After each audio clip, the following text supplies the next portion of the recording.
আচ্ছা, সবাইকে স্বাগত জানাচ্ছি। একটু মনোযোগ দিব। এই জায়গায় যে বিষয়গুলো আমরা তুলে ধরতেছি আজকে, আমি বলবো না যে এটাই বাইবেল। এখানে আরো কিছু সংযোজন হতে পারে, আরো কিছু বিয়োজন হতে পারে। সেটা হচ্ছে লাইসেন্সিং অথরিটি এবং আমরা যারা পেস্টিসাইড ইন্সপেক্টর হিসেবে কাজ করি তাদের আহ, সন্তুষ্টি, অর্থাৎ এই যে অবস্থাটা আছে তার উপর ভিত্তি করে এই টোটাল স্লাইডটা আমাদের তৈরি করা হয়েছে। তো আমাদের যদি কারো কোনো প্রশ্ন থাকে বা কারো কোনো বোঝারিয়া থাকে, আমরা একটু প্রেজেন্টেশন শেষে এটা আর কি লক্ষ্য করব। তো আমরা আর কি যেটা বলছি যে বালাইনাশক দেখছি, বালাইনাশক খাচ্ছি, বালাইনাশকের সাথে করছি বসবাস প্রতিনিয়ত। আজকে আমরা সিদ্ধান্ত নিব আমাদের নিজেদের দায়বদ্ধতা থেকে যে বালাইনাশকের ব্যবহার আমরা হ্রাস করতে চাই। আমরা যে যেখানে আছি সেখান থেকে আমরা একটা উদ্দেশ্য নিয়ে সামনের দিকে এগিয়ে যাব। তো প্রথমে যদি আমরা দেখি যে বালাইনাশক নীতিমালা, অধ্যাদেশ, আইন যেগুলো আমাদের দেশে প্রচলিত আছে, এর মধ্যে বালাইনাশক অধ্যাদেশ 1971। এরপরে আমাদের যেটা হয়েছে যে বালাইনাশক রুলস 1985। পরবর্তীতে এটা বালাইনাশক অধ্যাদেশ সংশোধিত হয় 2007 সালে। এরপরে সংশোধিত হয় আবার 2009 সালে। কিন্তু আমাদের 1985 সালের বালাইনাশক রুলস যেটা, এটা 2010 সালে সংশোধিত হয়। এবং সর্বশেষ আমাদের কিন্তু বাংলাদেশ পেস্টিসাইড রুলস বা আইন, এটা 2018 আমাদের সর্বশেষ আর কি প্রকাশিত হয়েছে। এরপরে আমাদের আরেকটা কাজ চলছে, যদি এটা আগামীতে আসে আমরা তাহলে সেটা নিয়ে আসবো। এখন এই জায়গায় বালাইনাশক ব্যবসায়ী যারা আছে তাদের লাইসেন্স গ্রহণের যে একটা বাধ্যবাধকতা, এইটা কিন্তু আমাদের আইন দ্বারা নির্ধারিত। এটা আমাদের বালাইনাশক অধ্যাদেশ 1971-এর 8-এর ধারা 2 উপধারা 2-এ কিন্তু এই কথা বলা আছে যে আমাদের যারা ব্যবসা করবে বা কি কি কাজ করবে এদেরকে আমাদের লাইসেন্সটা নিতে হবে। এবং পরবর্তীতে 1985 সালে যে রুলসটা হয় সেটাতে যদি আমরা একটু দেখি, এইখানে বলা আছে যে স্টক করার জন্য, রিপ্যাকিং করার জন্য, বালাইনাশক সেল করার জন্য, অর্থাৎ বালাইনাশক রিপ্যাক করার জন্য, স্টক করার জন্য, সেল করার জন্য বালাইনাশক লাইসেন্সটা আমাদের নিতে হবে। এটা কিন্তু বাধ্যবাধকতা। এবং সেটা বলা হয়েছে বেশ কিছু লাইসেন্স আছে, তার মধ্যে আমি যেহেতু আমাদের জেলা পর্যায় থেকে 3টা লাইসেন্সের মূলত দুইটা লাইসেন্স দেওয়া হয়। আমি শুধু সেটাই বলেছি যে আমাদের হোলসেলের ক্ষেত্রে ফর্ম নাম্বার 7 এবং রিটেলের ক্ষেত্রে অর্থাৎ খুচরা ব্যবসায়ী যারা আছে তাদের ক্ষেত্রে ফর্ম নাম্বার 8। এই অনুযায়ী আমাদের আবেদনগুলো আসবে। এবং পরবর্তীতে এটা যখন সংশোধিত হয় 2018 সালে, সেই জায়গাতেও কিন্তু এটা স্পষ্ট করে বলে দেওয়া আছে যে বালাইনাশক আমদানি, উৎপাদন এগুলোর জন্য লাইসেন্স লাগবে এবং সেখানে নিবন্ধিত ব্র্যান্ডের কোনো পেস্টিসাইড কেউ যদি স্টক করতে চায়, বিক্রয় করতে চায়, তাকে আবার এটা লাইসেন্সটা নিতে হবে। এখন নিবন্ধিত পেস্টিসাইড, আমরা যে এপি নাম্বারটা বলি, এটা হচ্ছে নিবন্ধিত, নিবন্ধিত বালাইনাশক। এপি নাম্বার যারা আছে সেটা হচ্ছে নিবন্ধিত। এই এপি নাম্বার ধারী যে কোনো পেস্টিসাইড কোনো লোক যদি স্টক করতে চায় কোনো জায়গায় বিক্রয় করতে চায়, তাহলে তাকে নিবন্ধন নিতে হবে। এখন আমাদের প্রশ্ন আসতে পারে যে অটোক্রপ কেয়ার একটা কোম্পানি, এই কোম্পানি একটা ডিপো করতে চায় নাটোরে, তাহলে তার কি হবে? তার তো কোম্পানির একটা রেজিস্ট্রেশন আছে, কিন্তু ডিপো যদি নাটোরে করতে চায় তাকে একটা হোলসেলের লাইসেন্স এটা নিতে হবে। এটা কিন্তু বাধ্যবাধকতা। এবং সেটা আমাদের বালাইনাশক অধ্যাদেশ 1971 ধারা 8-এর 2 উপধারায় এটা বলা আছে। বালাইনাশক রুলস 1985-র 12 নম্বর ধারায় বলা আছে এবং বালাইনাশক আইন 2018 এটা 9 নম্বর ধারায় বলা আছে। এখন এই যে লাইসেন্স গুলো করবে, এই লাইসেন্সের একটা সুনির্দিষ্ট ফি আছে এবং এই ফিটা বালাইনাশক রুলস 1985 যেটা সংশোধিত হয়েছে 2010, এইটাতে কিন্তু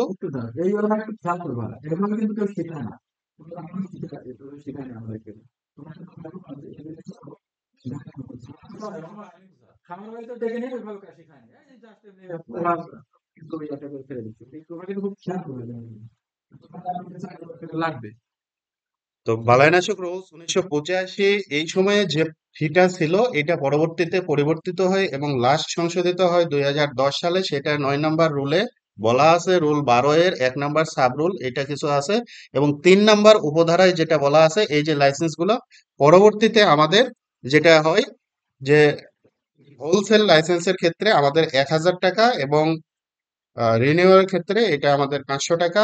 আর রিটেল বা খুচরাদের ক্ষেত্রে 300 টাকা নতুন এবং 200 টাকা হচ্ছে রিনিউয়াল করার ক্ষেত্রে।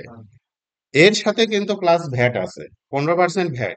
এই বিষয়টা আমরা একটু মাথায় রাখবো যে এটা আমাদের যে উদ্ভিদ সংরক্ষণ উইং এর যে হেড আছে, আমাদের যে কোডটা দেওয়া আছে এই কোডে এই টাকাটা যাবে এবং এর সাথে আবার ভ্যাট হিসাবে সরকারি যে শুল্ক অধিদপ্তর আছে সেখানে কিন্তু আবার 15% ভ্যাট যাবে।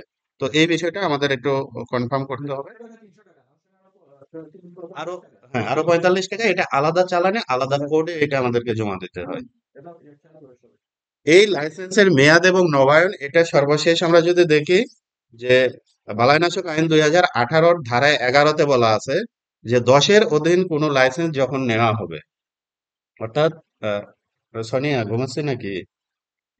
10-এর অধীনে যে লাইসেন্স গুলা আমরা খুচরা বা পাইকারি দিব এটা কিন্তু মেয়াদ হবে 2 বছর।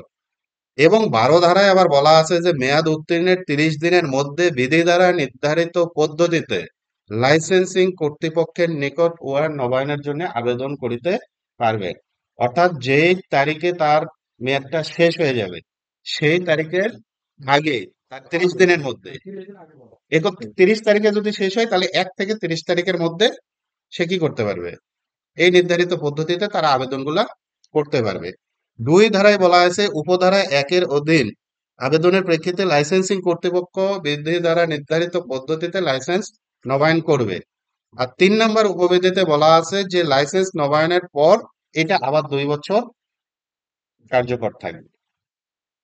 মেয়াদ আর নবায়ন নিয়ে তো কোনো সমস্যা নাই।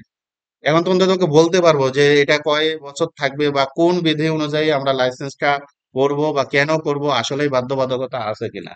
তো আমাদের এই যে রুলস যেটা 1985, 2018 এই সবগুলাই আমরা দেখলাম যে ধারা কত নাম্বার সেটা সহ উল্লেখ করেছি, যাতে আমরা প্রশ্নের উত্তরটা দিতে পারি।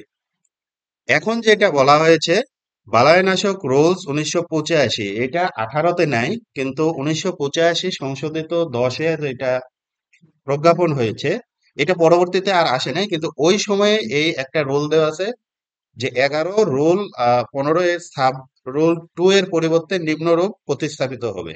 সেখানে বলা আছে যে বালাইনাশক লাইসেন্স যেটা আমাদের মেয়াদ শেষ হয়ে যাবে, এক্সপায়ারি ডেট, এইটার 30 দিনের মধ্যে আমাদেরকে নবায়নের জন্য আবেদন করতে বলা হয়েছে। এবং এটা আমাদেরকে আহ, যদি না করে তাহলে আমরা কি করব, প্রত্যেক মাসের জন্য 300 টাকা আমরা পেনাল্টি গ্রহণ করব। যেদিন আমাদের এক্সপায়ারি ডেট শেষ হয়ে যাবে, 30 তারিখে আমাদের মেয়াদ, 30 তারিখের পরে যদি পরের মাসের 1 তারিখে আসে তাও কিন্তু তাকে 1 মাসের জন্য 300 টাকা জরিমানা করতে হবে এবং এটা আমাদেরকে মেনটেন করতে হবে প্রতি মাসের জন্য 300 টাকা, 3 মাস পর্যন্ত। এবং পরবর্তীতে এই এখানে দেওয়া আছে এটা 90 দিন পর্যন্ত সীমাবদ্ধ, অর্থাৎ 3 মাস পর্যন্ত। 3 মাস পার হয়ে যদি যায় তাহলে এই লাইসেন্সটা ক্যান্সেল হয়ে যাবে, এটা রিনিউ করারও কোনো সুযোগ নাই। নিয়ম অনুযায়ী আমাদের এটা হাত পা বাঁধা কিন্তু সুযোগ নাই। কিন্তু এখন যেটা হয় আমাদের চিরাচরিত নিয়ম অনুযায়ী কোনো কারণে পার হয়ে গেছে আবার সেটাকে আমরা সংশোধন করে দিতে চাই, এই ক্ষেত্রে আমাদের কিছু প্রসিডিওর অবলম্বন করতে হবে, নিয়ম অনুযায়ী করা যায় না। তারপরেও যদি এখানে সতর্কতা অবলম্বন করা হয় তাহলে কিন্তু এটা সম্ভব। আমি প্রথমেই বলবো যে আমরা চিঠি দেব আজকে, বেশ কিছু ছকও দিয়ে দেব। সেখানে যে কথাটুকু বলা আছে যে 3 মাস, একজন লাইসেন্সের মেয়াদ শেষ হয়ে যাচ্ছে আগামী 30 তারিখে, আমরা যারা পেস্টিসাইড ইন্সপেক্টর তাদেরকে সতর্ক করেছে কিনা। আমরা তো এই জায়গায় একটা দায়িত্বপ্রাপ্ত, আমরা পেরিফেরির মধ্যে আমরা প্রত্যেকে দায়িত্বপ্রাপ্ত একজন অফিসার। আমি তাকে সতর্ক করেছি কিনা আগামী 30 তারিখে আপনার লাইসেন্সের মেয়াদ শেষ, অথবা এটাও যদি না করে থাকি তার লাইসেন্সটা এক্সপায়ারি হয়ে গেছে পরের মাসে তাকে আমরা সতর্ক করলাম কিনা, বা তারপরের মাসে সতর্ক করলাম কিনা, বা তারপরের মাসে সতর্ক করলাম কিনা, এটা তারও যেমন দায়িত্ব অ্যাজ এ কন্ট্রোলিং অফিসার, ওই উপজেলার প্রধান হিসাবে আমাদের সবার দায়িত্ব, এবং বালাইনাশক ইন্সপেক্টর যারা আছে তাদেরও এটা হচ্ছে আমার কি দায়িত্ব যে তাকে সতর্ক করা। এখন যদি তাকে সতর্ক না করি তাহলে এটা কিভাবে বিবেচিত হবে? এটা বিবেচিত হবে আমরা লাইসেন্সবিহীন ব্যবসাকে উদ্বুদ্ধ করতেছি। এটা কিন্তু আমাদের দোষ চলে আসছে। এবং কোনো কারণে যদি সিআর কোর্টে মামলাটা যায়, এটা কিন্তু দোষ চলে আসবে যে আপনার উপজেলার মধ্যে, আপনার পেরিফেরির মধ্যে, কন্ট্রোলিং এরিয়ার মধ্যে তারা কাজ করতেছে, তার লাইসেন্সের মেয়াদ শেষ, আপনার কাছে তো দলিল দস্তাবেজ সবই আছে, তাহলে আপনি কেন তাকে সতর্ক করলেন না? বা আপনার পেস্টিসাইড ইন্সপেক্টর কেন তার দোকানে বিগত এতদিনের মধ্যে ভিজিটে গেল না? তো এই জন্য আমাদের সবার কিন্তু এখানে বাধ্যবাধকতা আছে, সুতরাং দায়ের এড়ানোর সুযোগ নাই। এরপরে আমরা যদি আসি যে লাইসেন্সের আবেদন এবং অনুমোদন প্রক্রিয়া কিভাবে হয়, আমরা টোটাল বিষয়টা যদি দেখতে চাই, প্রথমে আমাদের এটা, যদিও আর কিছুদিন পর এটা অটোমেশনে চলে যাবে, কিন্তু বিষয়টা মূল এইটাই।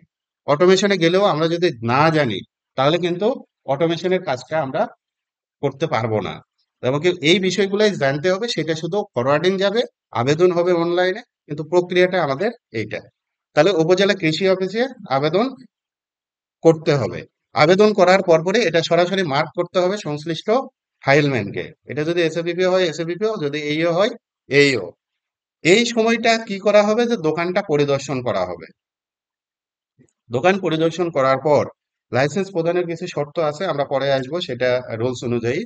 যে পরিদর্শন করার পর তার যদি সবকিছু সঙ্গতিপূর্ণ পায়, তাহলে এটা পরবর্তী আমাদের বালাইনাশক ইন্সপেক্টরের কাছে যাবে। তিনি কি করবে, এটা পুরো বিষয়টা তদন্ত করবে। আর যদি কোনো কিছু অসঙ্গতিপূর্ণ থাকে, বা আমাদের এসএবিপিও বা এসএও সাহেব ওই ব্লকের দেখার পরে যদি মনে হয় তার এই জিনিসটা সংশোধন করা দরকার, তাহলে তাকে একটা সময় দেয়া, তাকে সংশোধন করার সুযোগ দিবে। সুযোগ দেওয়ার পরে এটা কোথায় যাবে? বালাইনাশক পরিদর্শকের কাছে। এই সংশোধন হওয়ার পরে এটা কোথায় যাবে? বালাইনাশক পরিদর্শক। এরপর এটা যাবে উপজেলা কৃষি অফিসারের কাছে ফাইল নোট হিসাবে, যে হ্যাঁ, তার এই জিনিসগুলো সবকিছু সংশোধন আছে, পরবর্তীতে এটা অগ্রগামী করা হোক।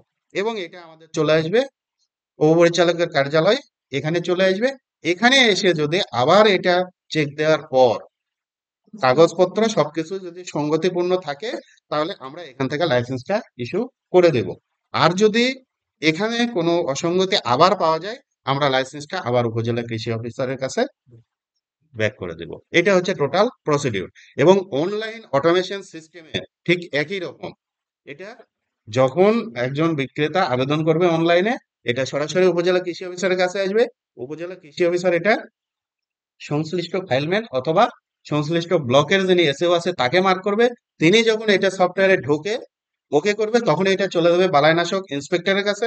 বালাইনাশক ইন্সপেক্টর যখন এটা সবকিছু ঠিক থাকবে ওকে করবে, চলে যাবে উপজেলা কৃষি অফিসারের কাছে। উপজেলা কৃষি অফিসার সেন্ড করবে, এটা চলে আসবে পরিচালকের কার্যালয়। আবার এখান থেকে যদি এটা অনুমোদন হয় তাহলে অনুমোদন হয়ে যাবে, না হলে আবার সেন্ড ব্যাক করলে চলে যাবে। এটাই হচ্ছে অটোমেশন। এবং এই কাগজপাতি যা দেখবো এখন আমরা, এইগুলা আমরা ম্যানুয়ালি দেখে কিন্তু অটোমেশনে আমাদের এন্ট্রিটা দিতে হবে। তো সুতরাং অনেকেই মাথার মধ্যে আছে, যেমন অনলাইন থেকে আমি যখন আমার এই সেশনটা কিন্তু অনলাইভে চলতেছে, অনলাইভে অনেকেই এইও নক করছে যে স্যার আপনি কি অটোমেশনটা দেখাবেন কিনা। তো আমি বললাম অটোমেশন তো অটোমেশনই, এটা হবে, কিন্তু মূল জিনিস আমাদেরকে জানতে হবে, এইটার আলোকে আমরা অটোমেশনে ক্লিক করব। তো এটা হচ্ছে বিষয়। এখন যদি আমরা দেখি যে আমাদের আবেদনপত্রের সাথে প্রয়োজনীয় কাগজপত্র কি কি, এবং এই জায়গায় আমরা আরেকটু বিষয় দেখি যে এই প্রসেসের মধ্যে যদি কাউকে আমরা বাইপাস করি, এটা কিন্তু যে কোনো সময় কোনো ঝামেলা হলে দায়বদ্ধতা কিন্তু এসে যায়। এখন এসএও কে বাইপাস করার সুযোগ নেই, কারণ এসএও ওই ব্লকের একজন কর্মকর্তা। সুতরাং সে জানবে তার পেরিফেরির মধ্যে কয়টা বালাইনাশক দোকান আছে, সে জানবে তার এখানে কি ধরনের রোগ বালাই আছে, সেটার প্রতিকারের অনুযায়ী কি কি জিনিস আমরা এখানে সাপ্লাই দিতে পারি। তো এই জন্য আমাদেরকে কাউকে এখানে কিন্তু বাইপাস করার কোনো সুযোগ আমাদের থাকবে না। তো এই জন্য এই প্রসেসটা আমাদের জানাটা জরুরি। এখন দেখি আমরা আবেদন যখন করব, এই আবেদনের সাথে কি কি কাগজপত্র লাগবে। প্রথমে হচ্ছে মূল লাইসেন্স, যদি নবায়ন করার ক্ষেত্রে হয় তাহলে মূল লাইসেন্সটা অবশ্যই এটা লাগবে। মূল লাইসেন্সের কিন্তু ফটোকপি হলে চলবে না। অনেকে যখন দেন যে এটা লিমিটিং করছি একটা ডুপ্লিকেট করার জন্য, যে 100 টাকা আমাদের ফি আছে, ফি দিয়ে আমি এটা দিলাম। বারবারই বলতেছি, ডুপ্লিকেট কোনো কিছু নিতে গেলে এটার পিছনে কাগজ সাবমিট করতে হবে। কেন ডুপ্লিকেট নেব? তাছাড়া একজনের লাইসেন্স নেয়, এটা ডুপ্লিকেট বারবার তো দেওয়া যাবে না, এটার আইনগত বৈধতা নেই। এটার পিছনে সুনির্দিষ্ট কারণ থাকতে হবে, তবেই আমরা ডুপ্লিকেট ইস্যু করতে পারবো। এই জন্য আমাদের মূল লাইসেন্সটা অবশ্যই শো করতে হবে। এরপরে আমাদের ট্রেজারি চালানের মূল কপি। এখন ট্রেজারি চালানের কপি কিন্তু এখন দুই ধরনের থাকে। তো আমরা চেষ্টা করব মূল কপিটা আবার সফটওয়্যার থেকে ডাউনলোড করা। এবং ট্রেজারি চালান দেওয়ার ক্ষেত্রে কোড কিন্তু উদ্ভিদ সংরক্ষণ উইং থেকে যেটা দিয়েছে এটাই আমাদেরকে দিতে হবে। ভুল ক্রমে উপজেলা কৃষি অফিসারের কার্যালয়ের কোডে কিন্তু টাকা এন্ট্রি হয়েছে নাটোরে, ভুল ক্রমে উপপরিচালকের কার্যালয়ে টাকা এন্ট্রি হয়ে গেছে, কিন্তু সেটা তো আমরা পারবো না, কারণ এটা উদ্ভিদ সংরক্ষণ উইং এর একটা কাজ। এইটা তাদের সরকারি অ্যাকাউন্টে জমা হবে, এই জন্য কোড, চালানের কোডটা অত্যন্ত গুরুত্বপূর্ণ। ফর্ম নাম্বার 7 এবং 8। 7 নম্বর ফর্ম হচ্ছে পাইকারি লাইসেন্স, 8 নম্বর ফর্ম হচ্ছে রিটেলদের জন্য। এই ফর্মটা পূরণ করা গুরুত্বপূর্ণ, আমরা একটু পরে দেখব কিভাবে পূরণ করব। উৎস বা কোম্পানির প্রোডাক্ট তালিকা, এটা আইন অনুসারে দিতে বাধ্য। অনেক উপজেলায়, অনেক জেলায় নেওয়া হয় না, কিন্তু আগামী দিনে এটা করতে হবে বাধ্যবাধকতা।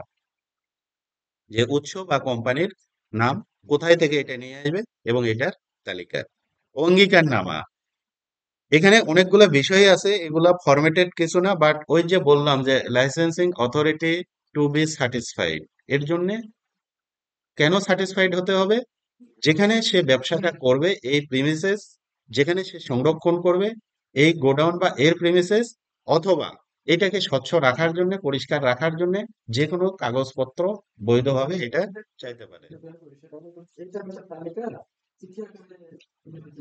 স্যার আমি এখনই দিয়ে দেবো, ফরম্যাট করছে স্যার, সবই আমি রেডি করে রাখছি। এরপরে আমরা কি করব? তিনি যে এলাকায় ব্যবসা পরিচালনা করবে সেখানে আপডেটেড ট্রেড লাইসেন্স থাকা লাগবে, যদি পিছনের ডেটের হয়। এখন আমাদের এখানে একটু সমস্যা আছে, অনেকে যেটা দেখি, একটু লক্ষ্য করি, একজন ব্যবসায়ীর ট্রেড লাইসেন্স একটা নিছে, সে ধরে নিলাম তার অবস্থান দেখানো আছে একটা দোকানের জন্য নিয়েছে স্টেশন বাজার, কিন্তু সে মাদ্রাসা মোড়ে পেস্টিসাইডের দোকান করবে। একটু ভালো করে বুঝি, সে আপডেটেড লাইসেন্স, তার ট্রেড লাইসেন্স নেওয়া আছে স্টেশন বাজারে, কিন্তু তার বালাইনাশকের দোকান হচ্ছে মাদ্রাসা মোড়ে। এটা কিন্তু কখনোই সম্ভব না। যদি যেই জায়গাতে সে ব্যবসা করবে এই জায়গার ওপর কিন্তু ট্রেড লাইসেন্সে লেখা থাকে দোকানের অবস্থানটা কোন জায়গায়।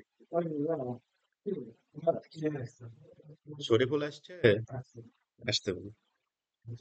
আচ্ছা, এরপরে আমাদের জাতীয় পরিচয়পত্রের ফটোকপি এটা নিতে হবে। এখন অনেকে কিন্তু ইউনিয়ন পরিষদের নাগরিকত্ব দেন, নাগরিকত্ব আমরা সাধারণত অমিট করার চেষ্টা করব, জাতীয় পরিচয়পত্রের এটা আমাদেরকে নিতে হবে।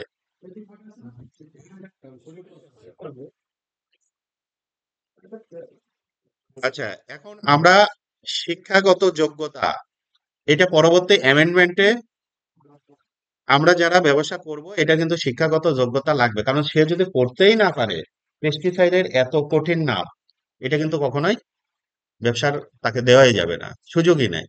সে যদি পড়তে না পারে হেক্সাকোনাজল, প্রোপেকোনাজল, অ্যাজিস্ট্রোস্ট্রবিন, আমিও তো মাঝে মধ্যে পারি না, ঠিক আছে, সাইমোক্সানিল, কত কঠিন নাম, হ্যাঁ, ক্লোরান্টি নিপোর, তো এইগুলা অত্যন্ত কঠিন বিষয়, এই জন্য তার শিক্ষাগত যোগ্যতা একটু আমরা, যার যা আলোচনা আছে আমরা পরে শুনবো। শিক্ষাগত যোগ্যতা, এইটার সার্টিফিকেট লাগবে, খালি মুখে 8 পাস বললো আমরা মেনে নিলাম, এটা সম্ভব না। ঠিক আছে, এর জন্য আমাদের কাগজ দরকার। ব্যাংক সচ্ছলতা, এমনও দেখা গেছে এই লাইসেন্স নেওয়া হয়েছে শুধুমাত্র ব্যাংক লোন নেওয়ার জন্য, শুধুমাত্র এনজিও লোন নেওয়ার জন্য। তো সুতরাং তাকে দায়বদ্ধতার মধ্যে নিয়ে আসে। ব্যাংক সচ্ছলতা, এইটার সার্টিফিকেট কে দিবে? সংশ্লিষ্ট ব্যাংক থেকে দিবে, যে কোনো ব্যাংক থেকে যেখানে তার অ্যাকাউন্ট আছে, লেনদেন আছে, এইটা। এই সচ্ছলতা মানে তার এত লক্ষ টাকা আছে, এত টাকা আছে এইটা না, সে তার নিজস্ব ট্রানজাকশন কত হয়, এইটা হচ্ছে ব্যাংক মানে সলভেন্সি সার্টিফিকেট, যে তার ট্রানজাকশন এত হয়, অ্যাকাউন্টে 2 টাকাও থাকতে পারে, কিন্তু এটা বছরে সে কত লেনদেন করছে এইরকম সার্টিফিকেট। এটা যারা ব্যাংকে চাকরি করে আসছে তারা জানি, অথবা যারা এটা নিয়েছি। আয়কর রিটার্ন, জমা দানের রসিদ, টিন সার্টিফিকেট না, টিন নাম্বার, টিন সার্টিফিকেট নিয়ে আমার এখানে কোনো কাজ নাই। চলতি অর্থ বছরের যে সময়ের মধ্যে রিটার্ন ফর্ম জমা দেওয়ার কথা তিনি এই জমা দিয়েছেন কিনা সেই প্রত্যয়ন লাগবে। প্রত্যয়ন যদি কালেক্ট করতে না পারি অনলাইন সার্টিফিকেট নেওয়া যাবে, কিন্তু এইটা রিসেন্টটা নিতে হবে, আমরা ওই শুধু তিন ইয়েটা দিতে পারবো না। এখন এখানে অনেক সময় প্রশ্ন আসে যে খুচরা ব্যবসায়ী সে কি দেবে কিনা। প্রশ্নটার উত্তরটা এইরকম, পাইকারিদের জন্য ম্যান্ডাটরি।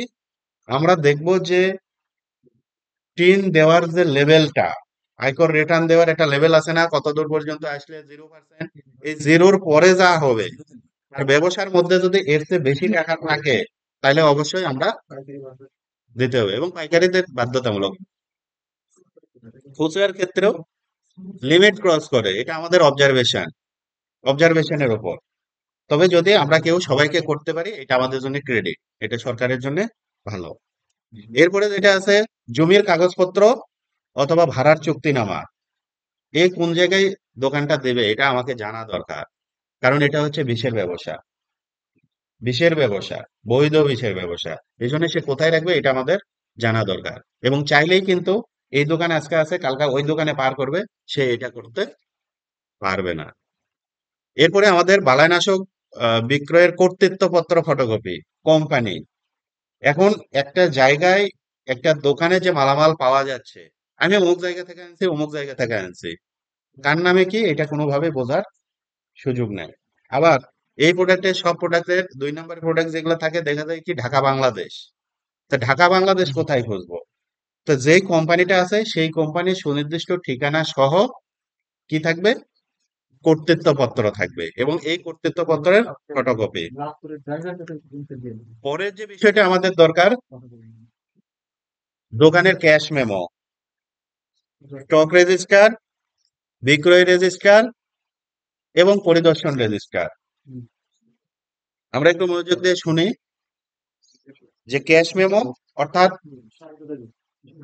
যেমন গত বছর আমাদের সমস্যা হলো, এই বছর সমস্যা হলো, এই ওষুধ দেওয়ার ফলে কৃষক ক্ষতিগ্রস্ত, আসলে ওই ওষুধ দিছে কিনা, এটা আরেকজনের কার কাছ থেকে নিয়ে আসছে, সঠিক প্রক্রিয়া আছে কিনা, আবার বলতেছে দাম বেশি নিছে, এটার প্রমাণক হচ্ছে ক্যাশ মেমো। মজুদ বই, বিক্রয়ের বই, তাকে বিক্রয় করছে, আমরা এটা সবাই জানি, বিস্তারিত আমরা পরে কেউ না বুঝলে আবার এটা নিয়ে কথা বলবো। এবং পরিদর্শন রেজিস্টার, একজন বালাইনাশক ইন্সপেক্টর সেখানে গেল কিনা এটা হচ্ছে তার প্রমাণক, কাজ করে কিনা। ঠিক আছে? তো এই পৃষ্ঠাগুলার ফটোকপি লাগবে, এখন থেকে আবেদনের সময় এটা জমা দিতে হবে। এই পর্যন্ত আসবে। এখন আমরা বললাম যে কোনো লোক কৃষি বিষয়ক পড়াশোনা জানে না, 8ম শ্রেণী পাস, কিন্তু তার কৃষি বিষয়ক ট্রেনিং আছে। অনেক আছে না যে ট্রেনিং করছে কৃষি অফিসে, তাহলে এই ট্রেনিং এর একটা যদি সার্টিফিকেট ফটোকপি দেওয়া যায় তাহলে এটা লাইসেন্সের জন্য তার আরো শক্তিশালী ভূমিকা পালন করবে। সবশেষে অনেকে নিজে দোকান করি না কিন্তু আরেকজন প্রতিনিধিকে দিয়ে দোকান চালায়, তো প্রতিনিধি যাকে তাকে ওই দোকানে ঢোকানো যাবে না।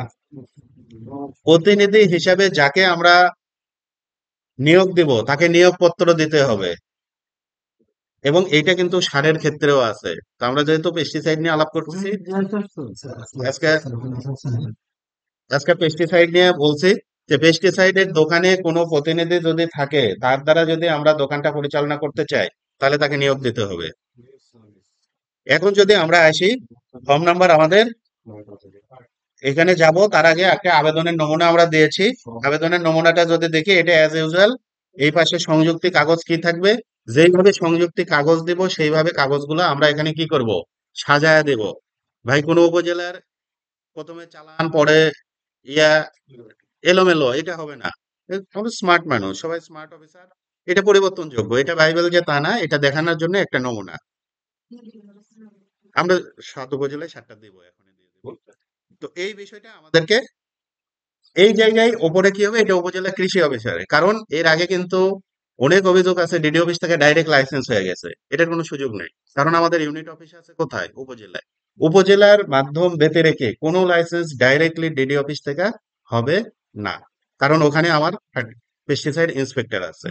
তো এইটা যখন আসবে ওখানে ডকেট সেল থাকবে, ডকেট করা হবে, মার্ক করা হবে, এবং ডকেট যেদিন করা হলো এই তারিখ থেকে কাউন্টডাউন শুরু হলো সেবা সহজীকরণ নীতিমালা ডেট। সেখানে সিটিজেন চার্টারেও বলা আছে কত দিনের মধ্যে লাইসেন্সটা পাবে। আমি যেদিন ডকেট করছি তারপরে আমার ঘুমানোর কোনো সুযোগ নাই। ওই ডকেটের দিন থেকে কিন্তু আমার কাউন্টডাউন শুরু হলো। তো এই জন্য ডকেট করার সঙ্গে সঙ্গে আমাদের পরবর্তী প্রসিডিওরে যেতে হবে, নাহলে কিন্তু আমরা যে কোনো সময় প্রশ্নের সম্মুখীন হতে পারি। ফর্ম নাম্বার ৮, ম্যাক্সিমাম ক্ষেত্রে এই ফর্মটা পূরণ করতে আমরা ভুল করি। প্রথমে যে বিষয়টা, লাইসেন্সিং অথরিটি, উপপরিচালক সবাই লিখে দেই, কিন্তু এখানে কিন্তু লাইসেন্সিং অথরিটি হবে অতিরিক্ত উপপরিচালক।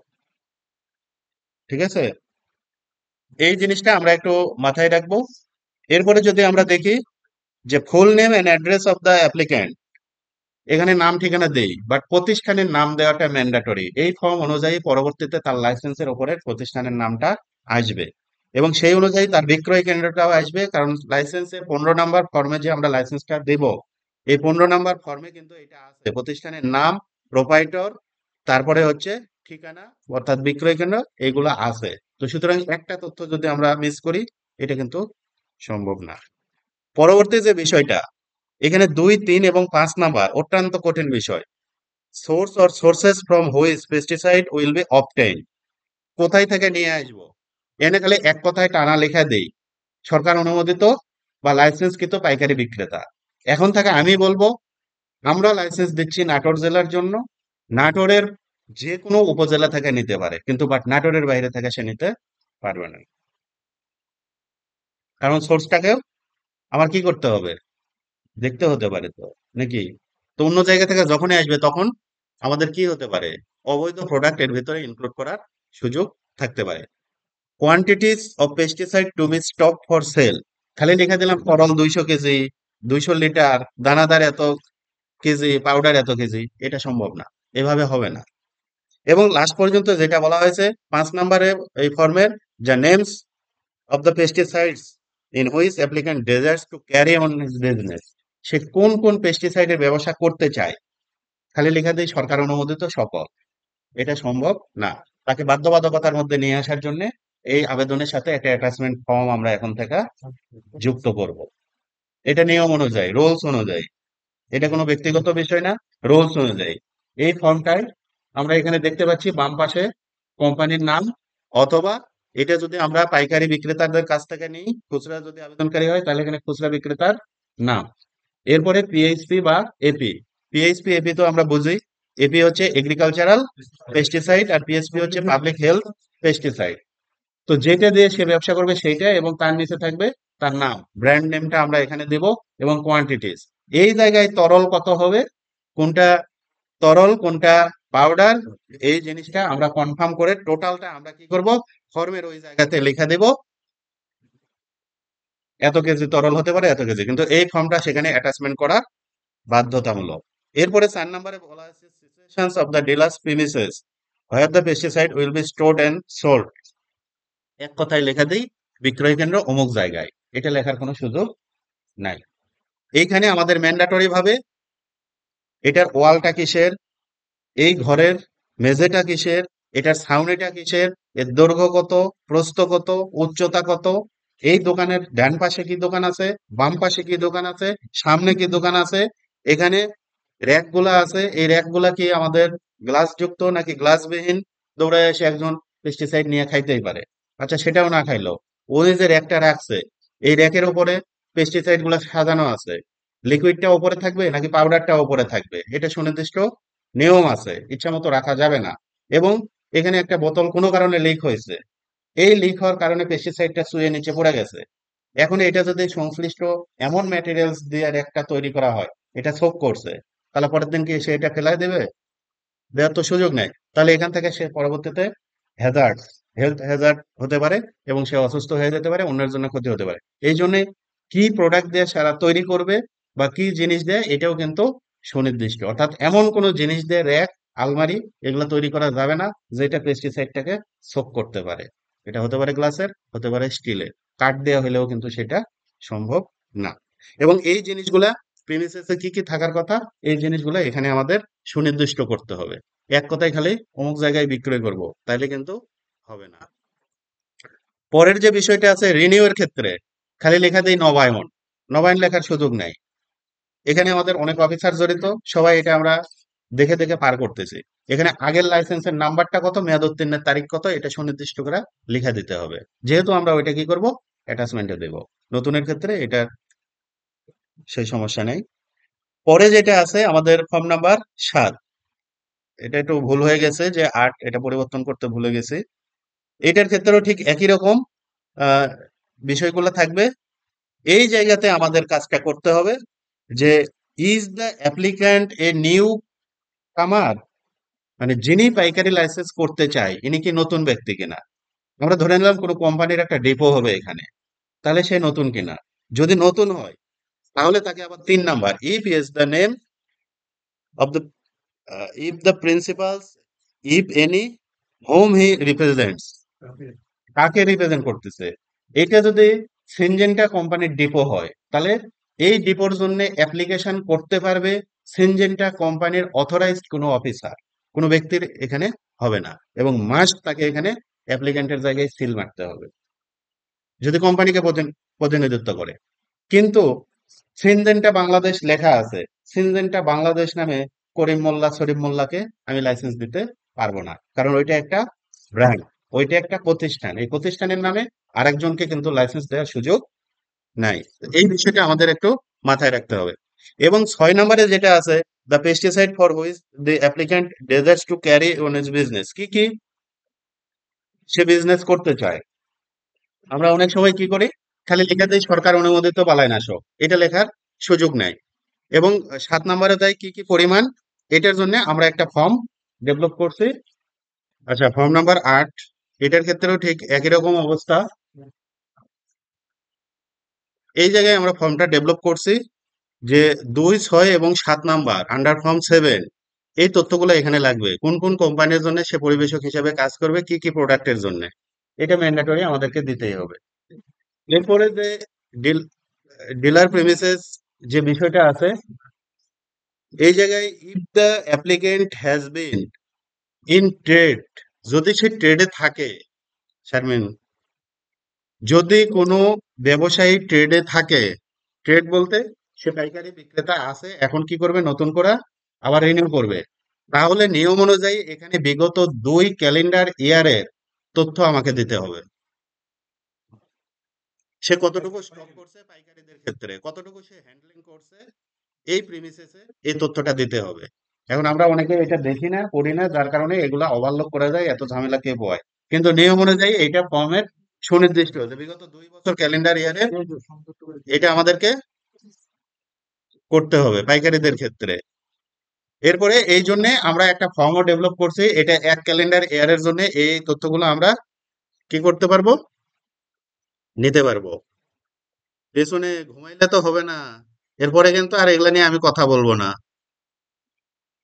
এই পরের 2 বছরের যে ক্যালেন্ডার ইয়ারের তথ্য, তার জন্য আমরা একটা ফর্ম ডেভেলপ করে দিয়েছি। এগুলো কিন্তু সুনির্দিষ্ট ফর্ম নাই, এটা যার যার পেরিফেরিতে সে এটা করতে পারে, ঠিক আছে। কিন্তু বাট এটা লাগবে। এরপরে সিচুয়েশন অফ দ্য প্রিমিসেস, খালি এই বলে দিলাম বিক্রয় কেন্দ্র অমুক জায়গায়, এটা চলবে না। দেওয়াল, মেঝে, ছাউনি, দৈর্ঘ্য, প্রস্থ, বামে কি ডানে কি, এই এই সকল বিষয় আমাদের এখানে উল্লেখ করতে হবে। চেয়ার কয়টা আছে, টেবিল কয়টা আছে, সেটাও দিতে হবে।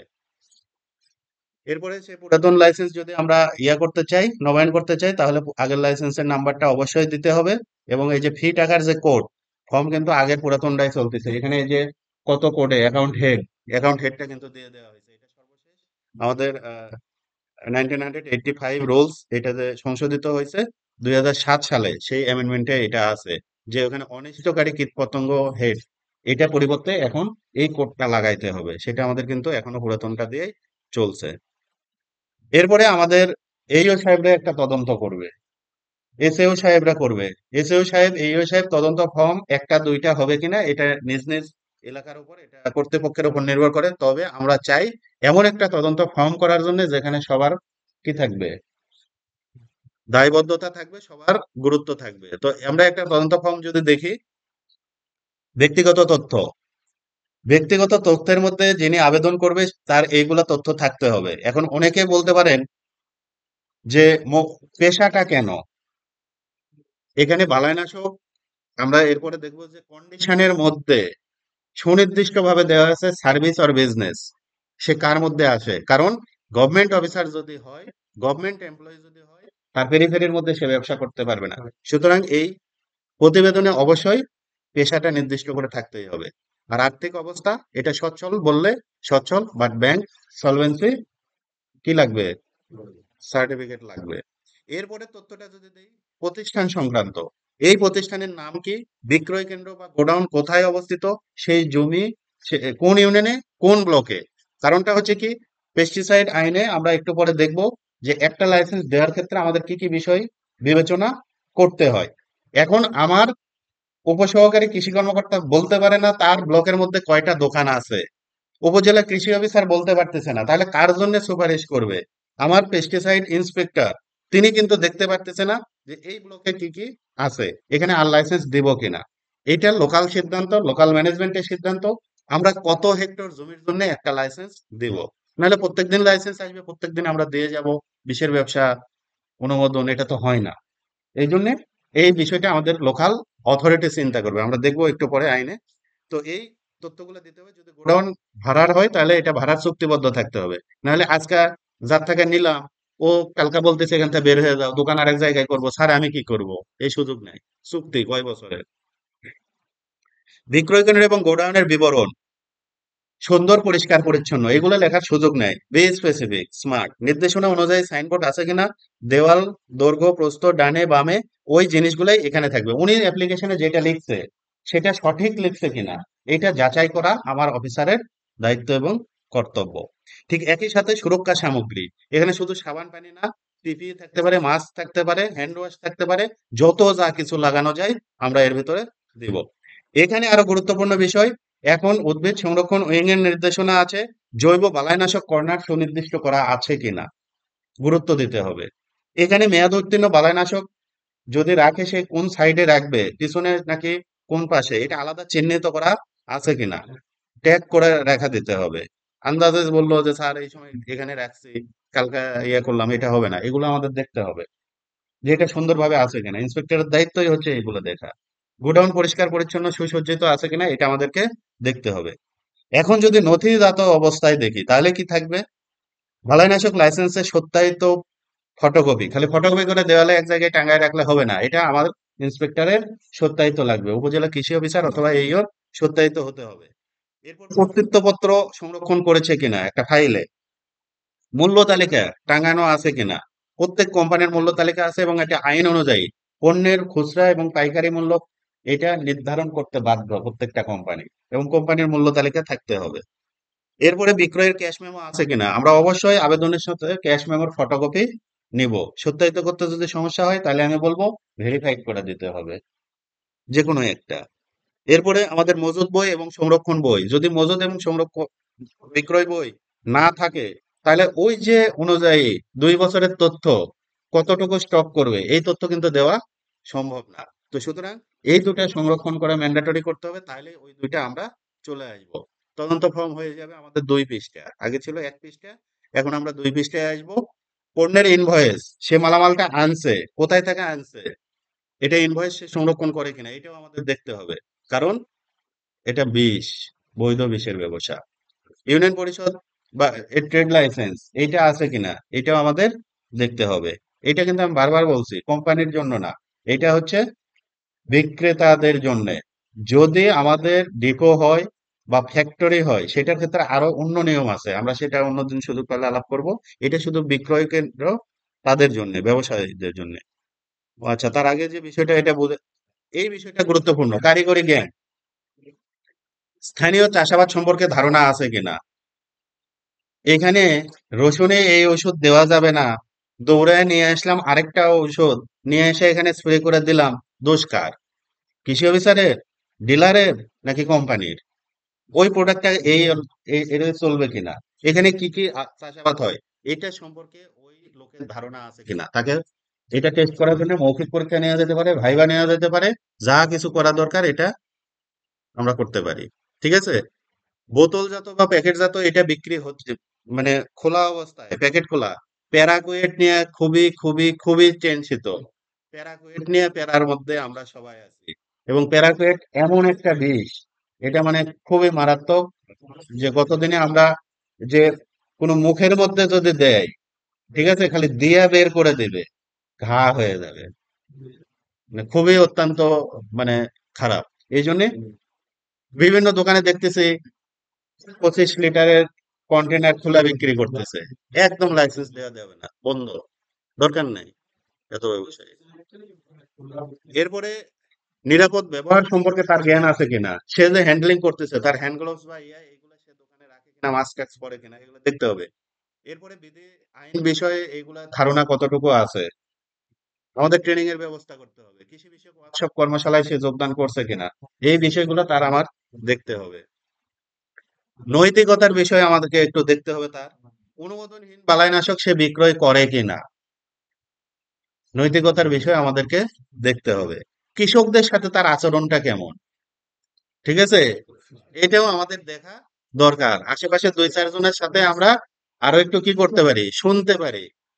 এরপরে ব্যবসায়িক সততা কেমন, সে ক্যাশ মেমো দেয়াই বিক্রি করে নাকি ক্যাশ মেমো ছাড়া বিক্রি করে, এই বিষয়গুলো আমাদেরকে দেখতে হবে।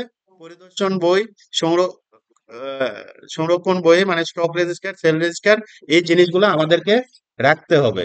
এই জিনিসগুলো আমরা কিভাবে মনিটরিং করব সেই বিষয়টাও আমরা এখানে তুলে ধরবো। সর্বশেষ যে বিষয়টা, আবেদনকারীর অধিক্ষেত্রে নিবন্ধিত ব্যবসায়ীর সংখ্যা আর কতজন আছে, সে আজকে মাদ্রাসার মোড়ে আমি নিবন্ধন দিতে চাই, তাহলে এই এলাকায় কতটুকু জমি আবাদি আছে, এখানে আরো দেওয়া যায় কিনা, এই ফসলি জমির পরিমাণ সহ এই তথ্যটা আমাদের এখানে লাগবে। আবেদনকারীর প্রস্তাবিত বিক্রয় কেন্দ্রে এই লাইসেন্স দেওয়ার ফলে পরিবেশের ব্যাঘাত ঘটতে পারে কিনা, সেই বিষয়টাও আমাদের নজরে আনতে হবে। এটা আইন অনুযায়ী ভাই আমাদের, এটা আমার বা ডিডি স্যারের কোনো বিষয় না, এটা আইন অনুযায়ী এখানে প্রত্যেকটা কথা। এরপর প্রস্তাবিত জায়গায় যদি দেওয়া হয়, এখানে আইন শৃঙ্খলা পরিস্থিতির কোনো অবনতি হওয়ার সম্ভাবনা আছে কি না, এই বিষয়টা আমাদেরকে দেখতে হবে, ঠিক আছে। পুনর্বাস এক জায়গায় আমি দোকান দিলাম, আশেপাশে লোকজন গন্ধ সহ্য করতে পারবে না, সে এখানে দিবে না। কি যেই মার্কেটের মধ্যে কসমেটিক্স এর দোকান আছে সেখানে কি সারের দোকান দেওয়া যাবে? তো বালাইনাশকের দোকান কি এই জায়গায় এরকম দেওয়া যাবে? এখন যদি মারামারি লাগে, এর ড্রাইভার কে নিবে? আপনি দেখে লাইসেন্স দিবেন না? তো এই জন্য আইন শৃঙ্খলা পরিস্থিতির অবনতির সম্ভাবনা আছে কিনা সেটাও দিতে হবে। কোনো জায়গায় যদি প্রতিনিধির মাধ্যমে ব্যবসা করে তাহলে তার নির্দিষ্ট নিয়োগপত্র থাকতে হবে। আজকে অমুক বসলো, কালকে অমুক বসলো, আমি গেলাম, অমুক গেল, অমুক তো নাই, আমি কাগজ দেখাইতে পারতেছি না, এগুলো বলার কোনো সুযোগ নাই। এরপরে এই ওপরের জায়গাটুকু আমাদের কে করবে, সংশ্লিষ্ট ব্লকের এসএও এবং এসএপিপিও মিলিতভাবে এই তথ্যগুলা কি করবে, দেখবে। দেখার পর যদি কোনো নির্দেশনা থাকে বাস্তবায়নের যোগ্য, এটা এটা হয় নাই, এটা এটা করা লাগবে, এখানে লিখিতভাবে জানায় দিবে। একটু আমরা কি বুঝতে পারতেছি? এই যে নির্দেশনা, মন্তব্য, সুপারিশ, যদি সব ঠিক থাকে সুপারিশ করবে, যদি সব ঠিক না থাকে তাহলে কি কি করা লাগবে ওখানে লিখে দেবে। প্রয়োজনে আরো 2-4 অ্যাড করা যাবে, প্রয়োজনে এই ফরম্যাটটাকে আরো নিজের মতো করে সাজানো যাবে। এবং এসএপিপি এটা দিবে। পরবর্তীতে এটা আমাদের বালাইনাশক ইন্সপেক্টরের কাছে আসবে এবং তিনি বাধ্য এটা যে roll number 17 pesticide rules 1985 comply করে নাকি ডাজন্ট কমপ্লাই, এনসি অথবা সি, এটা কনফার্ম করতে হবে। যদি না করে তার জন্য নির্দেশনা কি, তারপরে এখানে পেস্টিসাইড ইন্সপেক্টর হিসেবে তার স্বাক্ষর এবং সিল ম্যান্ডেটরি। উইদাউট সিল স্বাক্ষর এই তদন্ত প্রতিবেদন গ্রহণযোগ্য নয়। বুঝে গেছে?